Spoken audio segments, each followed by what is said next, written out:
going. Got it. All right, excellent.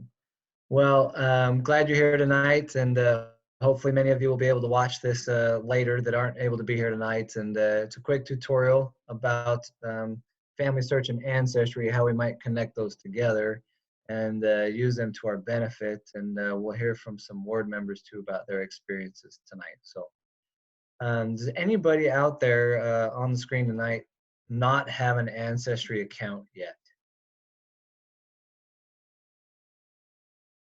Everybody have one? Okay, good. You're doing great. All right. Well, this will limit our ability to show the full thing because everybody's already signed up and we can't sign up again.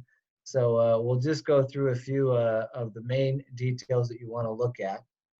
And we'll share Just your for the screen. record, I've technically signed up, but it's been so long ago that effectively I'm a beginner. So Okay, well, maybe we'll see. We might have you share your screen along the way after you try a few things, and it might show us something that might help.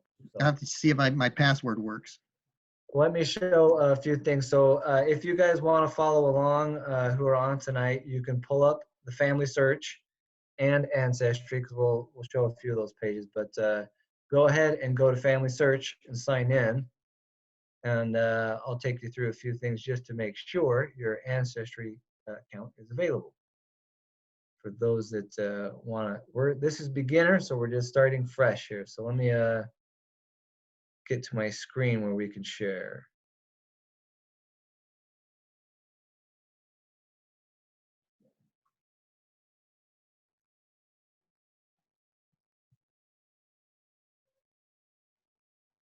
All right, so you see I've got about 100 tabs open tonight working on some things, but let's do this. So if everybody's signed in, what you'll see over here on the right upper corner is your name and your account. When you click on that, you'll have this drop down box and you'll click on settings. Of the things here you see in this bar, you'll have account, contact notifications, preferences, connected accounts. We're going to click on connected accounts. What you'll see over here is your ancestry. I've already done it, so it's available, but for those who haven't done it, it will say something like allow access. You don't want to choose revoke access, just for, just to be clear. Anyway, if it says ancestry, you've probably already signed up. Is anybody out there not have that access? We're checking on Megan. She's not sure if she has it. Okay.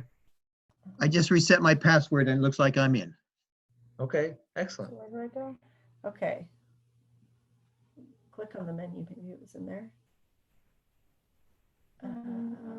Where does she go to find this? So if she starts up in her name, up in the right corner, it doesn't show my name. And then to settings. Okay.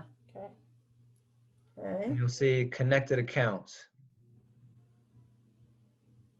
Nope. She doesn't have it. Okay, so what does your screen look like? Do you want to show us? Do you want to share your screen? Yeah, it looks like. Can you see it? Yeah. Yeah. So can you, what does it allow you to say? Does it just say nothing there? Yeah, it says you have no connected accounts. Okay, all right, well, this will be good. So what we'll do is we'll see if this from your phone works for you from your phone here. So this is what we'll do next. I'll share a different screen. I think this will work for us tonight. So let's do this. Yay. I want you to go to this, let's see, this URL here. Let me share this.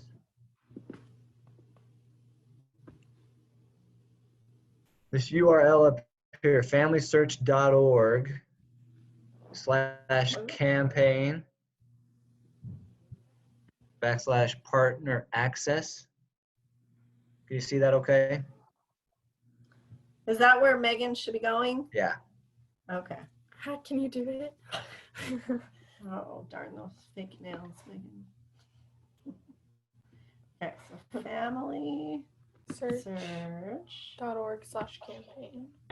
.org/campaign /partner access. Partner Access. ACCESS and another / Okay, let's see. Does it look anything like this? Yes. Yes. Beautiful. Mhm. Okay. So for those of you who haven't done this yet, this is great. We'll scroll down and you're going to see this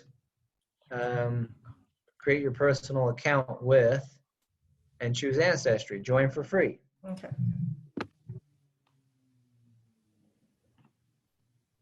Okay. So if any of you click on that, you'll have this option. If you can see on my screen, create your free Ancestry account, which you would do, Megan, in your case. Okay. Or you can sign in to connect your account.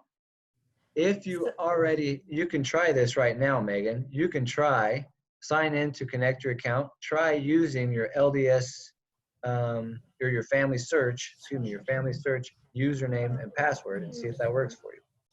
Okay. So hers brought up a screen that said she needs parental consent because she's under the age of 18. And now it's letting me do it. Oh, okay. So now it's Sign in to connect your account. Oh, okay. So now she got that screen. Okay. So Good to know. Convenient that you're there, Mom. Right. That worked out well. Okay.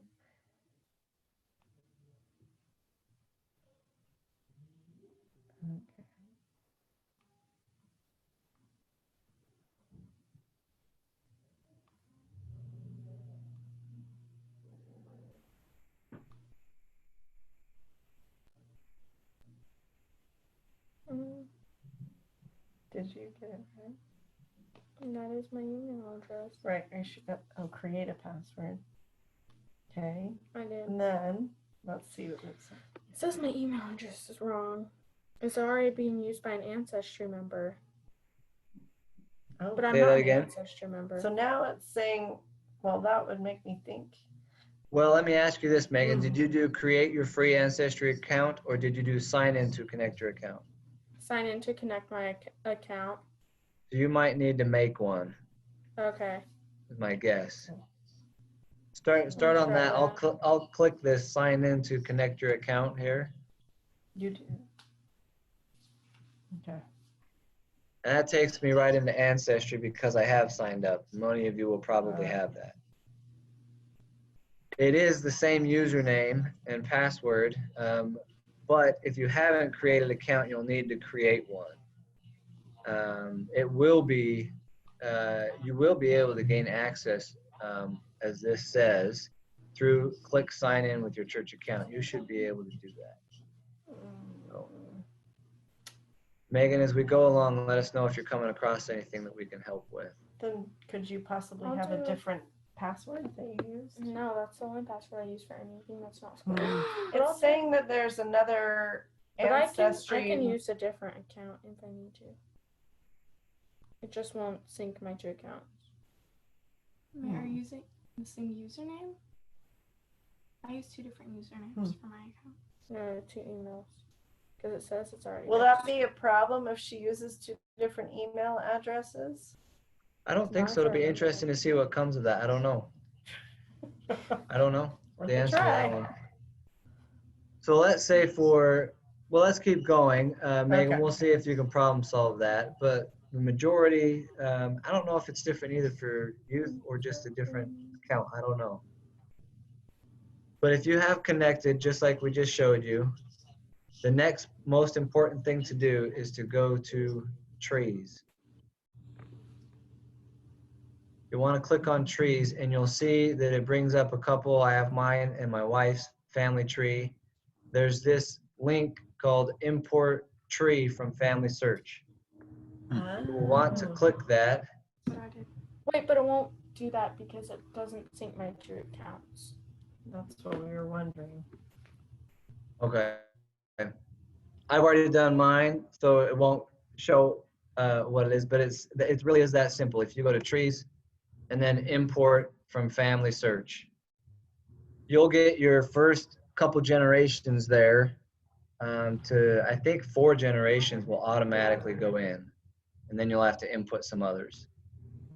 But that will be directly from Family Search. This will be really helpful to you. Yeah.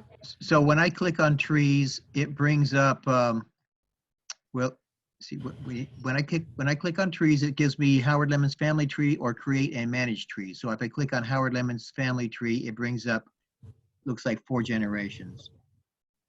You've probably already imported. But is there's not my many in assumption. there. There's not much information there. There are more tutorials. We can even give links to this. It's pretty simple, but it shows you how to bring information over from Family Search into Ancestry, so you don't have to retype everything. It's possible. That does take a little bit of learning from a different tutorial, but it is possible. They're very well connected together. You can even, if you become savvy enough, you can do ordinance work from Ancestry. Oh, see, that's what I may have missed it because I spaced out for a second, but I have wondered about bringing information from Ancestry to Family Search because Ancestry has all those great tools and hints. That's where I'm able to find most of my information. So I don't know how to move it from Ancestry to Family Search. Is there a way to do that? There is. I'm not expert at it, but I've seen it. Okay. And I know that there are tutorials for that. If it's much easier to do from Family Search to Ancestry, but there is a way to do from Ancestry to Family Search. I would just simply Google that. I would Google, how do I import information from Ancestry to Family Search? We put everything in here. Okay. There's I a think, lot of blogs out there, especially Family Search blogs, that will help with that. I think I've got a lot of Sister Paula, you are information. correct that I mean, there's so much on Ancestry that you can find so much more, it seems like, than you can sometimes on Family Search. Right. Yes. I think So, I've got more Family Search information in there than I do in Ancestry. I need to figure out a way to pull that over. and again, it's made to be able to do that. Both of those are. You'll find it doesn't do well. If I were to pull up a tree and somebody from my wife's line here, let's see what I can do. If I were to just click on a person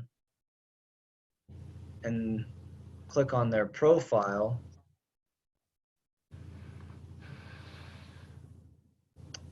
doesn't show for him because most of that work is done. You'll often see up here by the Hire an Expert a Family Search icon, and that's how you're able to move things to Family Search.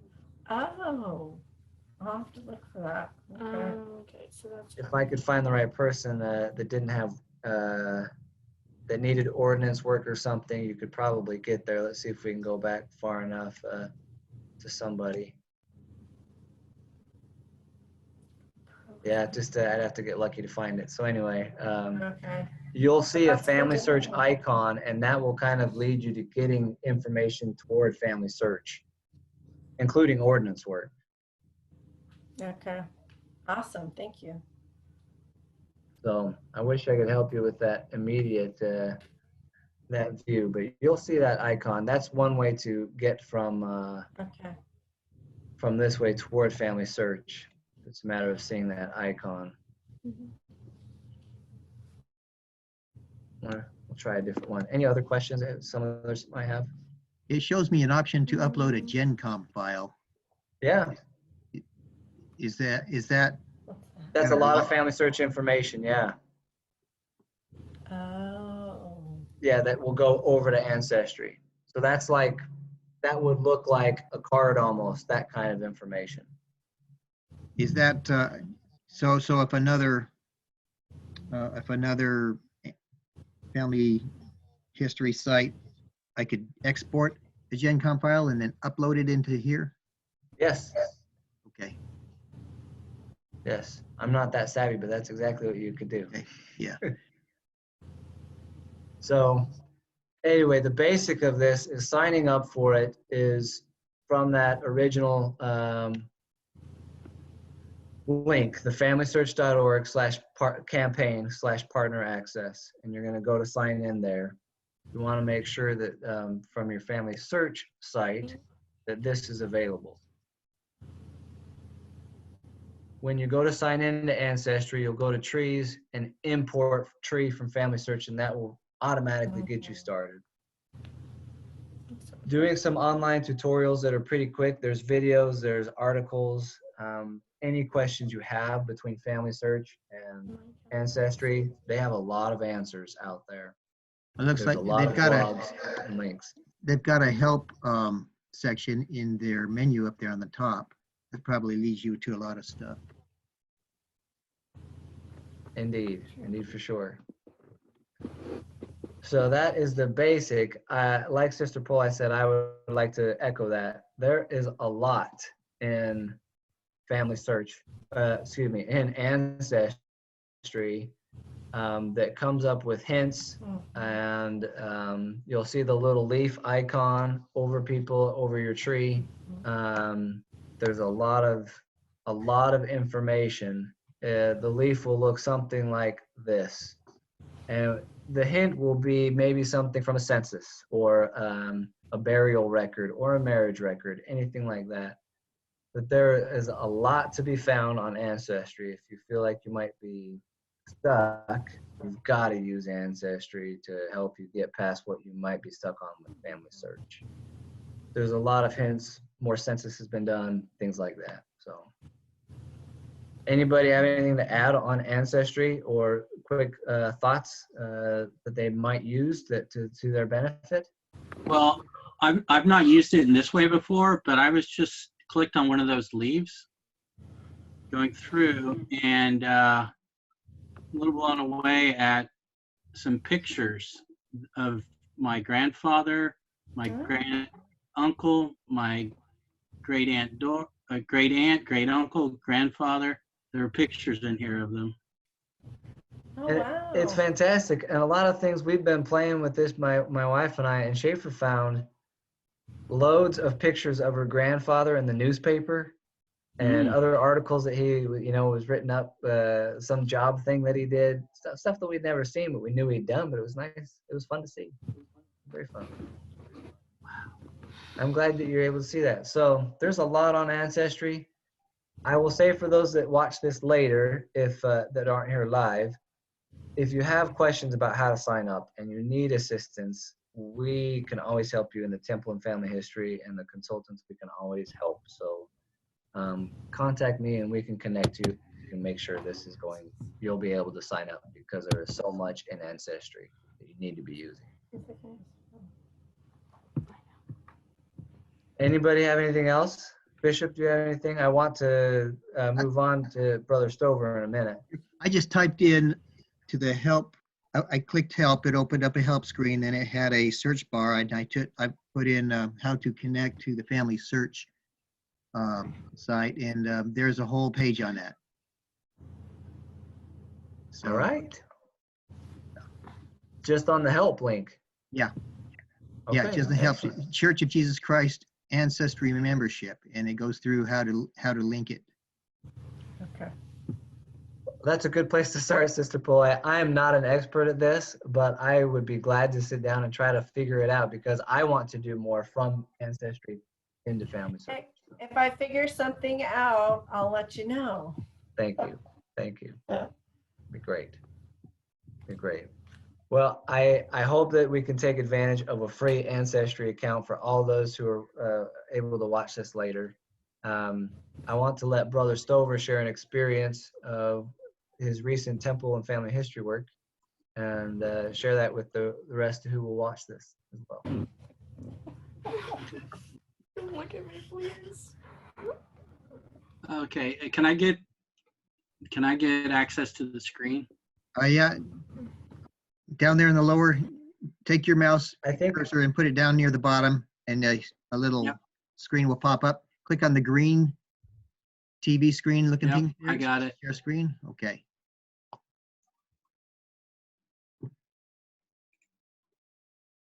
Okay. So now you guys can see my screen, right? It says Zoom. Okay, so Okay. I was, I had this lot up, but then let me get back to it. So for several years ago, probably 10, 15 years ago, I was working on stuff and I got stuck. I got to a point that I just couldn't go anymore. And this is down my father's line. I got back to Cynthia McDowell and Hiram H. Stover, their marriage. And she's from Ohio. I was in Ohio looking for records. And I just couldn't find anything on her parents. And so I laid it aside for a couple of years. And when I did, I came back and lo and behold, there were links beyond her. And I'm like, okay, this is really cool. So I went in, checked out the links, got to a point where I got stuck. I got stuck with her mom, and was doing research on her mom, and I ran across some information on her dad as far as where he was buried, and I was able to find information on him. And I'm sorry, I'm trying to get to the stuff I had all lined up already. But anyway, what ended up happening was I was able to go to find a grave, and they had a picture of his grave in the cemetery he was buried in. And as I started playing around in that cemetery, I ran across this information of a Sophia D. McDowell. I thought, well, that's interesting. It's got the same last name. It's in the graveyard. Same graveyard as other McDowells. And then I looked at the picture a little bit more closely and was able to discover that it actually says Sophia D. McDowell, daughter of J. and M. McDowell. And so I went back, and in my family tree, the next generation back were John and Mary McDowell. And they had a gap where in Ancestry, it'll say there's a potential missing child if there's enough space between and the people are at a certain age. And I looked in, and lo and behold, there was a gap between some children. I'm like, I wonder if this is their child.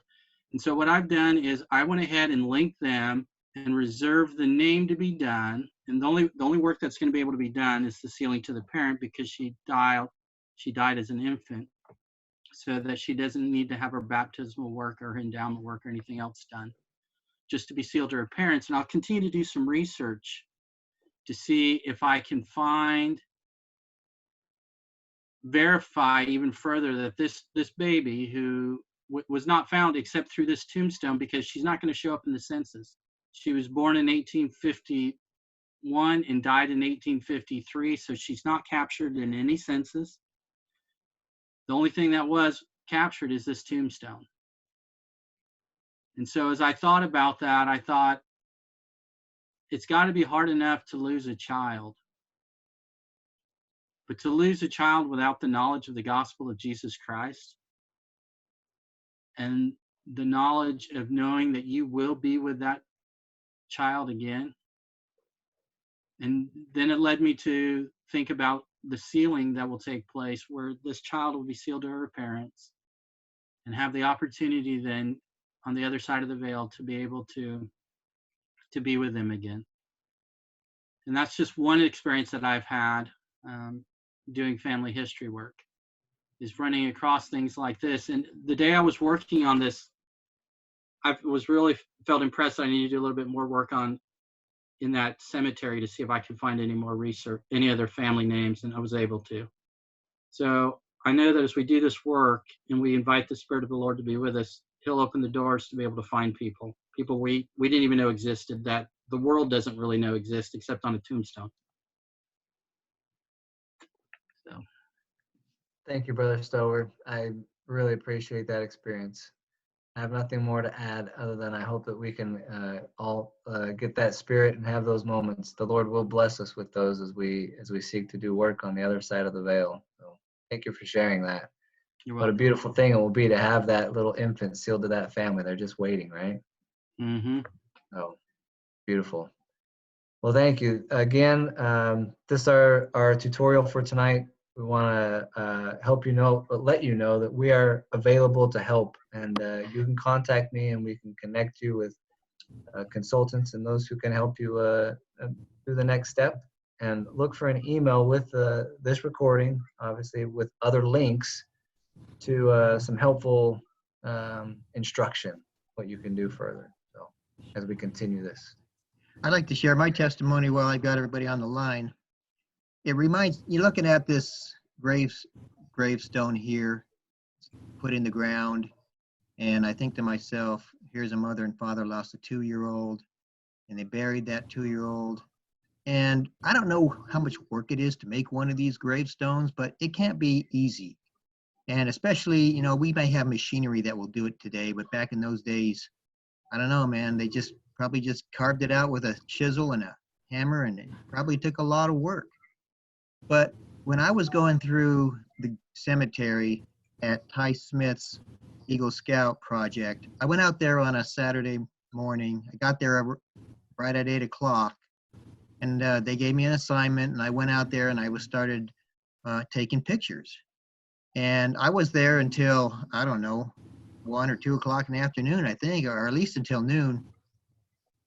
And but the thing that just struck me so powerfully is how much effort these people went through to record this information in stone so that it would be preserved for generations. And what was it that caused them to go through such lengths, such effort?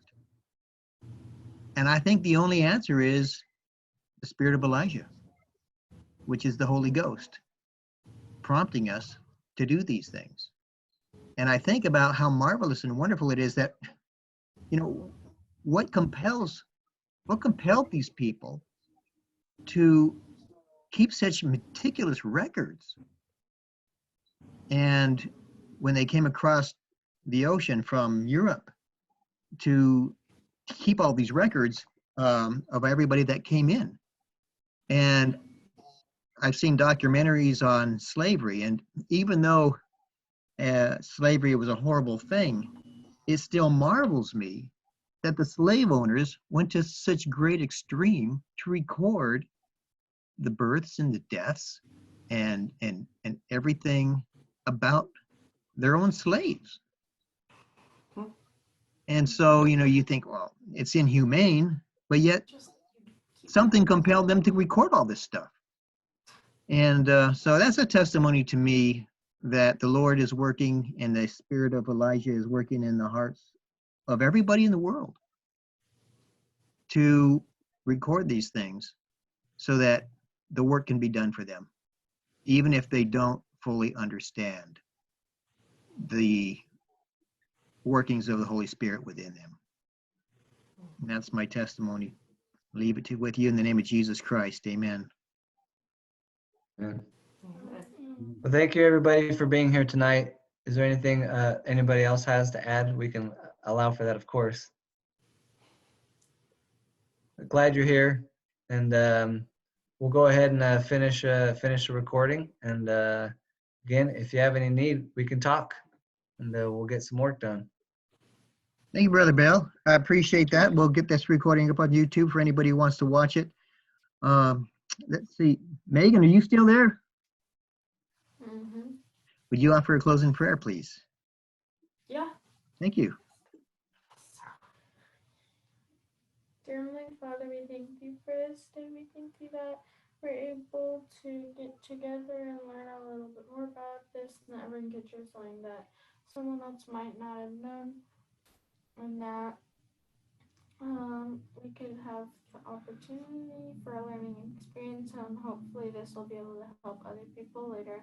And please bless that we'll have a good rest of the night, and we say these things in the name of Jesus Christ. Amen. Amen. Thanks, guys. Have a wonderful evening. Good to Thank see you. you. Thank you. Miss you guys. See ya. Thanks, Brother Sober, for sharing your story. You're welcome. Have a good evening, everyone. Bye. Thank Thanks. you. Bye.